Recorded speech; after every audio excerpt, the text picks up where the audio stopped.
Today's determined attackers easily bypass even the most advanced network defenses. Trying to ramp up staff to detect their backdoors can cost thousands of dollars and take months, even years. With Active Countermeasures AI Hunter, we enable junior analysts to detect even the most advanced backdoors in a matter of hours. Sign up for a demo and purchase our product today by visiting activecountermeasures.com/BSW. Active Countermeasures. Make every analyst a hunter.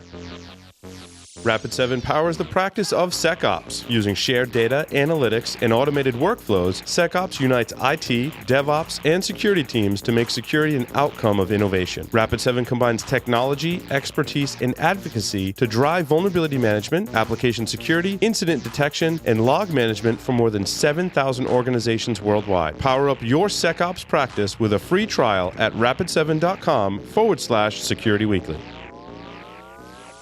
Welcome back to Business Security Weekly. I am your host, Matt Alderman, joined by Paul Asadorian. RSA Conference 2019 is the place to be for the latest in cybersecurity data, innovation, and thought leadership. From March 4th to 8th, San Francisco will come alive with cybersecurity's brightest minds as they gather together to discuss the industry's newest developments. Go to rsaconference.com/securityweekly US19 to register now using the discount code 5U9SWFD to receive $100 off a full conference pass. All right, Paul, let's go through some leadership articles. We went a little long on the last segment for the people listening, so we'll see how many of these we can get through today. All right, my first one. How to be productive during the holiday season. We're in the holiday season, so how do we stay productive? A lot of people may start to kind of leave the office after Friday this week, and others of us will hang around closing out the year. And this gives you some great tips of some of the things to do during the holiday season to stay productive. A couple of these resonate with me extremely well. The first one, make sure you're using your calendar. I cannot live without my calendar. Everything has to be on my calendar or it doesn't exist in my world.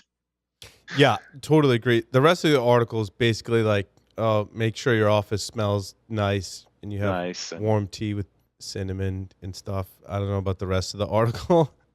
I was hoping it's more bright. I was like, oh, okay. But I like to. So I think the rest of the article is kind of fluffy. But I think important over a holiday break is to schedule your work, and holiday time is many people take time off.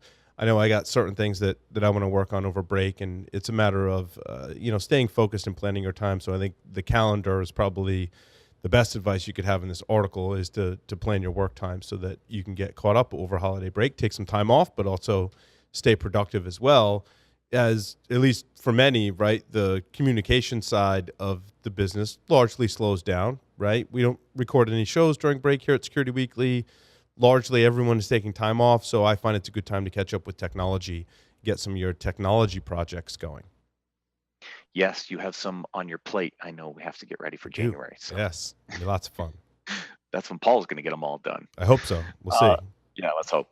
Second article is a good article because I've been a remote worker for a while, and we see more remote workers these days, and so this article gets into how to be effective at work from home without losing your mind. I actually find it easier to be a remote worker personally. I think I'm more productive here at home, but there are some interesting tips in here for people that are used to working in an office environment, transitioning to a remote workforce, working from home. There's lots of distractions. So there's some really good tips in here on how to help you. The first one is... I don't need to read the article. Hold on, but I didn't read the article. Let's see if my tips match up. One, you have to go to work, right? When you work from home, you have got to have an office set up. Some people like to get dressed. I didn't always do that when I worked from home at Tenable for almost 7 years, right? So these are my tips. So get dressed and go to work. Your commute to work is going into the office and you're going to work. So that's kind of the first tip. It's kind of a two-part thing. Have an office that is designated as your office and actually go to work. I've heard some extreme cases where people go like start their cars and like warm it up and then go back in the house. I think that's kind of weird. I wouldn't waste your time with that. Just, go to work. The other thing is I like to, when I work from home, keep my sanity by being around other people.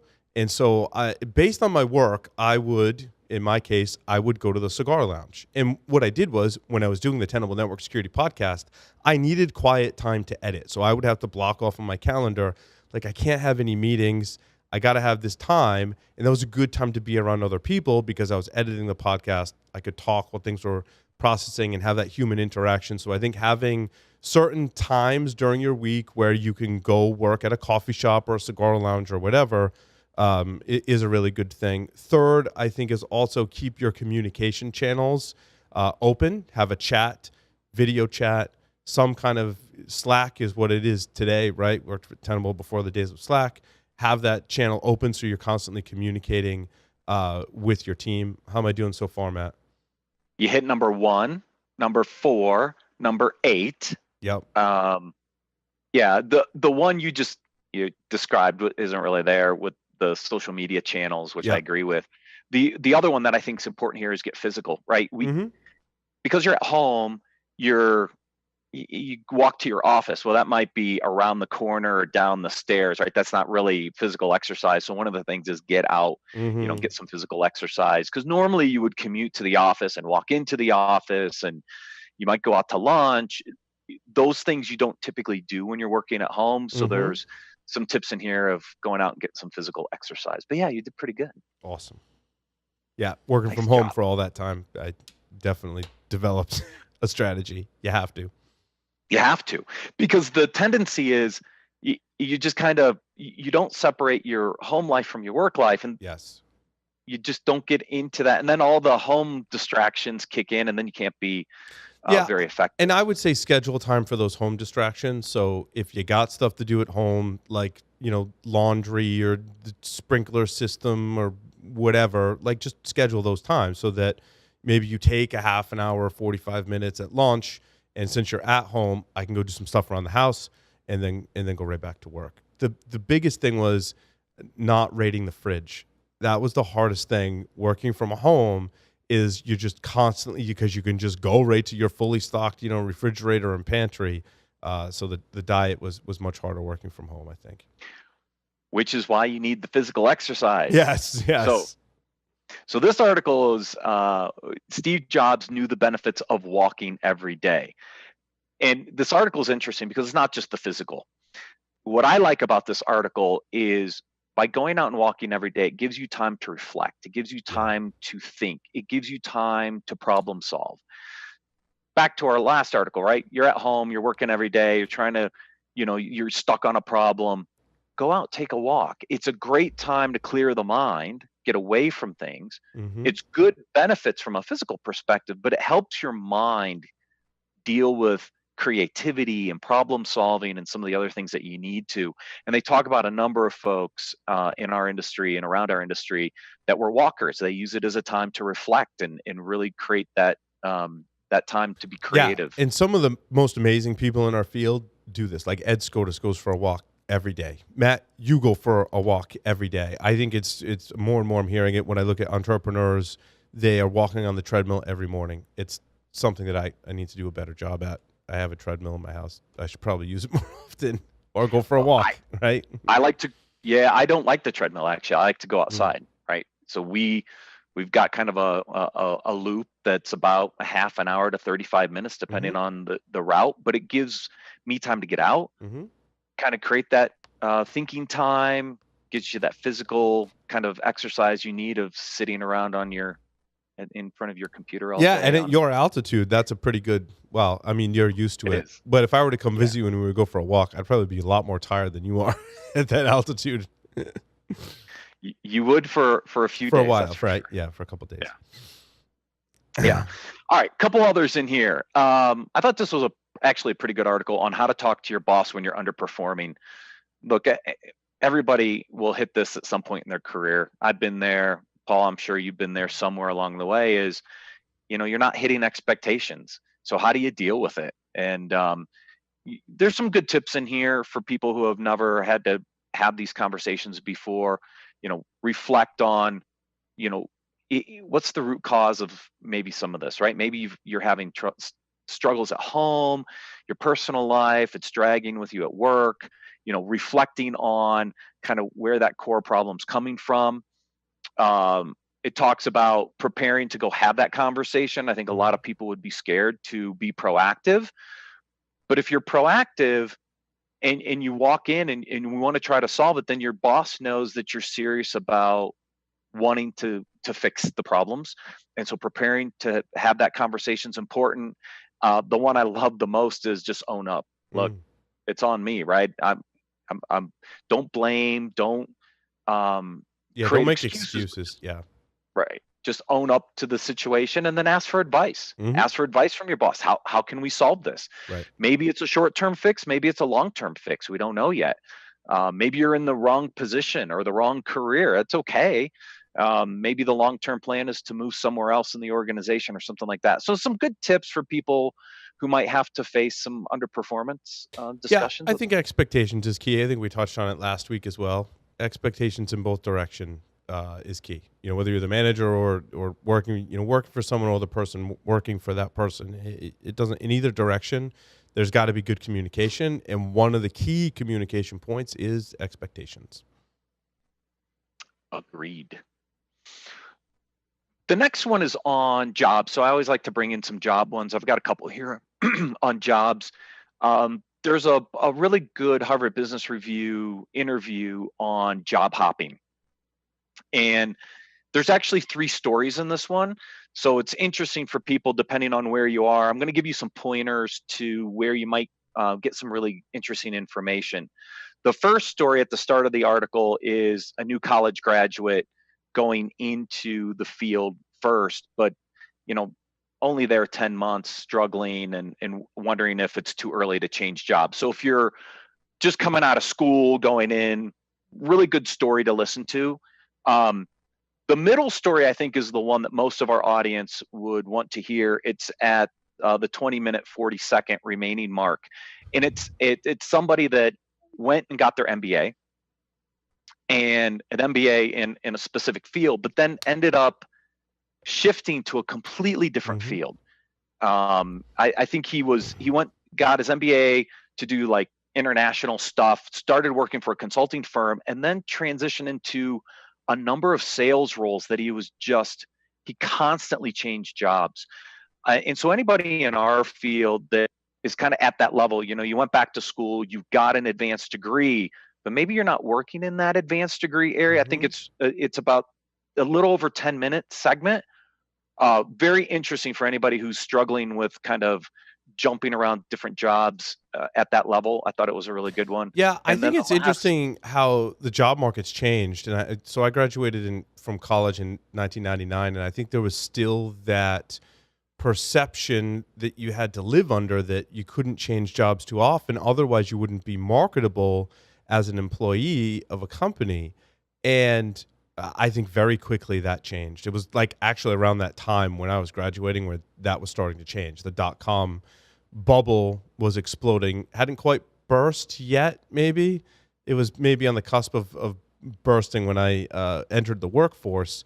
And that like went out the window, right? Because people would change jobs because technology was changing so fast and their interests were changing along with the technology. And I think fast forward to today, and even over my career where I've had to hire people in various capacity, interview people, even when I worked at the university, right?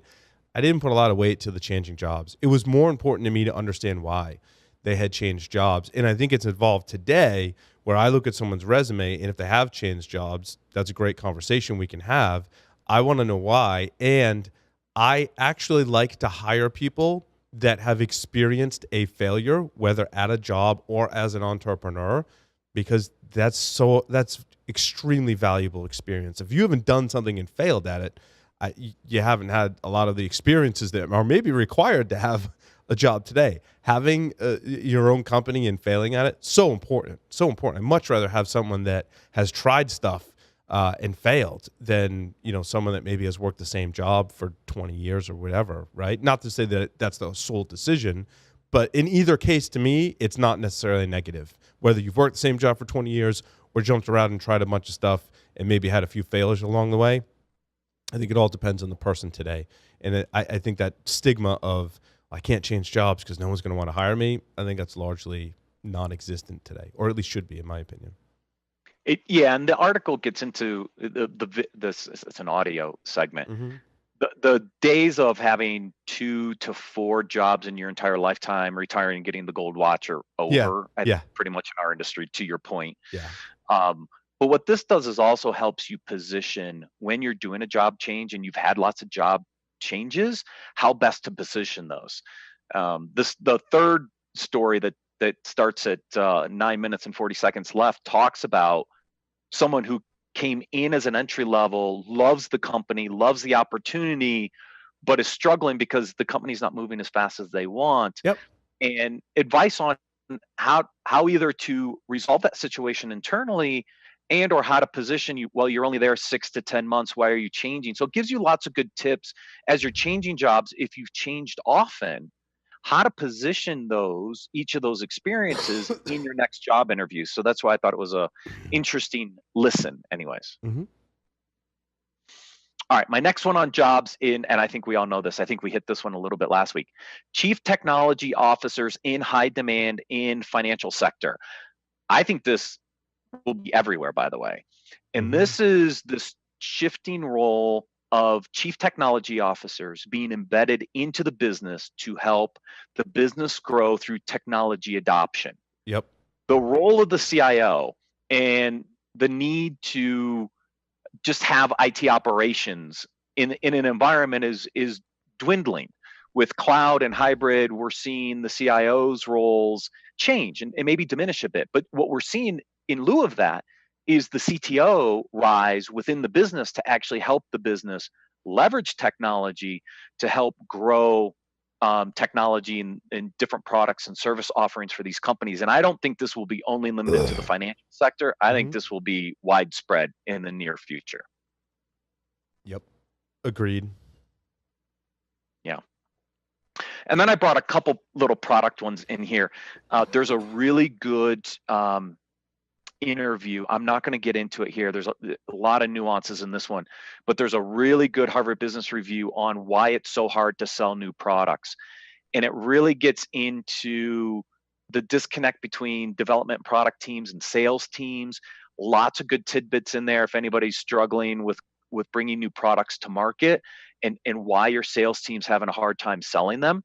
Like I said, it gets into it's almost it's over a half an hour, but gets into a lot of great nuances about sales personalities, what types of sales personalities are better for new products versus existing products. Really, really great conversation. The one I did want to focus on a little bit in the segment is selling your product while you build it. Yeah, I didn't read this, Matt. I bet I'm going to, because this is the last 2 articles you talked about are really strategic for not just our business, but what we're doing to help our customers as well, right? Exactly. It's all about positioning. Mm-hmm. And if you think about the sales process, you have to understand problem, solution, product market fit matter in our conversation with Bob. Yep. And this article on how to sell your product while you build it is, it's about creating that initial product that creates product market fit, Yep. solving a specific problem, and then over time expanding. Yep. Now that expansion can happen in a couple different ways. It could be more features and capabilities for that initial problem, or it could be solving new problems with that technology platform. And it kind of talks through how companies can be very successful building a broader product set once you have the initial product nailed, and then understand from your customers whether you go horizontal or vertical in your product roadmaps. Yeah, and the mistake that people make is they are trying to solve that initial problem. In your first article, you talked about maybe have a tough time selling it. They'll jump into diversifying the product either in itself or creating offshoots of that problem too quickly. And you see this on Shark Tank all the time, where the person who's making the pitch gets in trouble. Like, I've got this product and like I'm having trouble selling it. Like, I need an investor, I need help. And if they're too early jumping into, well, I could sell it here, or I could license it here, or I could create this offshoot here. If they're too early, the investors start to lose interest really fast. Sometimes instantly, like, nope, I'm out. Like, I'm like, dude, you just shot yourself in the foot. Like, and you have to do what Matt said, find that product market fit, go all in that initial product, and then at a very strategic point, start to add more features and maybe start to add offshoots as well. And that's very much a timing thing that you can see it happen in Shark Tank, especially when it happens too early, it just can fall apart. Yeah, the biggest thing here is that transition from phase one, the initial product, to phase two is the most critical. And it's critical because you don't know if you're going vertical or horizontal. Right. And it's that initial transition between those two phases that are critical. But once you nail that and you are successful in phase two, phase three it's pretty much a replication of phase two. It actually gets easier over time, but it's that phase one to phase two, from initial product to next thing, that I think is the hardest one that people struggle with getting right. And if you do defocus too quickly or try to go after too many markets, you're going to sink yourself pretty quickly. Yeah, you can't make a full pivot like that too many times. Exactly. All right, those were the articles I had for this week. Like I said, there's a couple really good audio podcasts from Harvard Business Review on both job hopping and why it's so difficult to sell new products. I recommend people listening to that, the one on the product side. It's a really good discussion on sales mentality, sales personality, and why sales can either help you or sink you in the process. Absolutely. Awesome. Thanks, Matt. Thank you. With that, this is our last show for 2018. I wish everybody a happy and safe holiday season, and we'll see you again on January 7th